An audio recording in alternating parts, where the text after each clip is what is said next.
One of my favourite shows is Q&A, I got to say. Sometimes it hits the mark, other times it's a long way off. And Monday's show, not sure where it fitted, but it certainly wasn't a good one in my mind. However, the Archbishop of Sydney, Peter Jensen, was remarkably statesmanlike. You may have seen the show last Monday, in the face of angry panellists like Catherine Devaney. And I must say, pretty much everyone was against him, including most of the audience to a degree, yet he was very cool, calm and collected through the whole thing.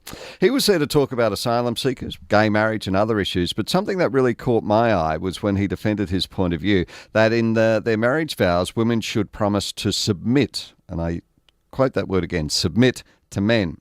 Now, he went on to explain the derivation and meaning of the word submit, but what's interesting is that Archbishop of Melbourne, Dr Philip Fryer, is reported as saying last night that marriage is a commitment that is mutual, and I think any married couple would totally agree with that, any successful married couple anyhow. Now, the Archbishop's in back-to-back meetings, so unfortunately we can't catch up with him. So to talk about the idea of submission in marriage, he's nominated the Dean of Trinity College Theological School, and we thank you very much for her time. The Revd Dr Dorothy Lee joins us. How are you, Dorothy? I'm very well, thank you. How are you? Look, very well. Thank you very much for joining us on this subject. And many people say, oh, does it really matter? But I think to a lot of people it's pretty important. So can I lead off by saying in the Anglican service, do women have to submit to men in Melbourne, or are the vows equally binding? No, not at all. We in our modern prayer books now, since 1928, we've had the same vows for men and women. That is, in fact, the norm in most Anglican churches. Did you happen to see Q&A on Monday night, No, Reverend? I didn't see it, actually. No, right. I'm still hoping to see it on ABC iView. So. Yeah. Check it out. Can I just read to you a little bit of, a conversation between Tony Jones, the host, and also Peter Jensen, because I'd like to get your thoughts on it, where Peter Jensen talks about the word submit, and he says it's a biblical word. Tony Jones says, well, it's an English word. Peter Jensen then retorted by saying, but it was Greek, actually. But Tony, then I figured he won that one. Tony said the most common definition in English of this word is to yield or surrender oneself to the will or authority of another. Is that your definition?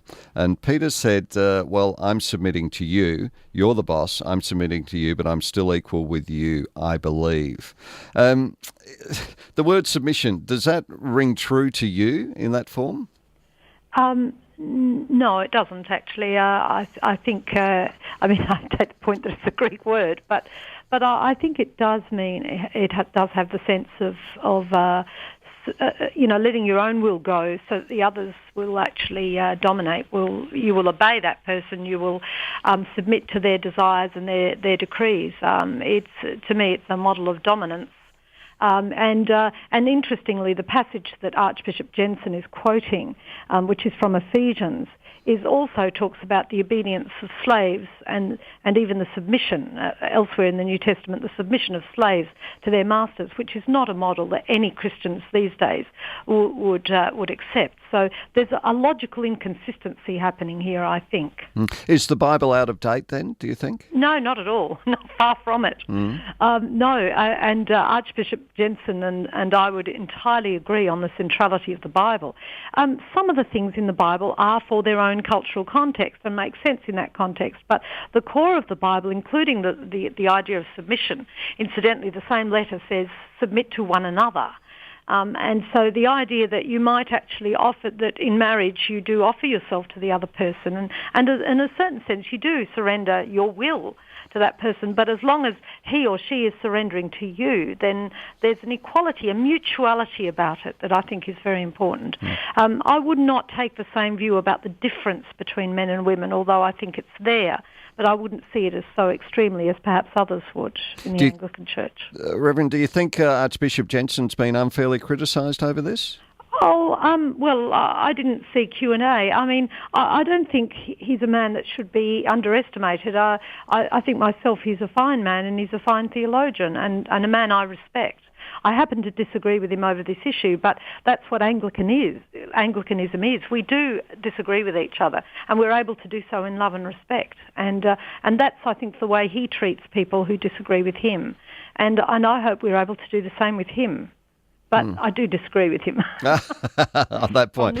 On this point, but many points I would agree with him. Yeah. And I think from the novice or the naive one on the outside, like myself looking at it, it just seemed to be in some people's minds one-sided. The man was dominant, the woman should submit. Absolutely. And that doesn't happen in this day and age. Do you think it used to happen? In this day and age. And in the ancient world, most women were uneducated and were very much confined to the private realm, not the public. And, it perhaps makes some sense, but today it makes no sense at all. And I think there are principles in the Bible that actually call for the equality and mutuality of men and women in marriage.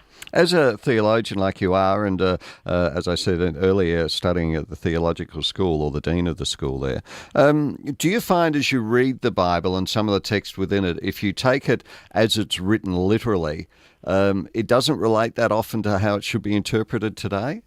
Well, the question of interpreting the Bible is actually a very complex one. I know that, but I find that the Bible is remarkably alive for issues today. I mean, it addresses issues of suffering and evil and offers the love of God in context of oppression and offers freedom and so on. I mean, all those basic things are all there in the Bible. I think it just needs to be read carefully. You can't just read it in a cursory way and grab this text and run with it. You have to read it as a whole, and I think that makes a difference.